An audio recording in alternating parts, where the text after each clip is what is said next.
Hey, what's up guys? So in this video, we will see how to turn on ringer on any iPhone. Now to do that, just swipe down from the top right of the screen and open the control center. Now in the control center, just tap and hold on focus.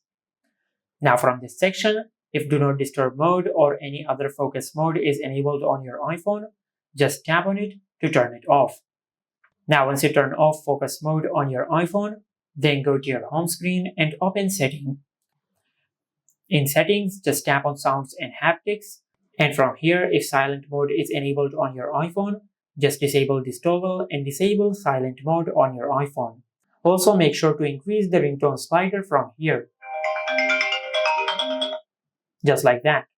And if you have done that and if this did not fix your issue, then just force restart your iPhone.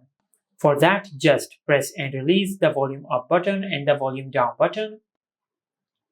Now just press and hold the power button until the screen of your iPhone goes black and the Apple logo appears on the screen.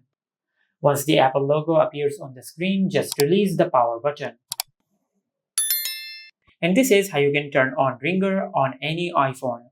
Make sure to like, comment, and subscribe. Thank you for watching.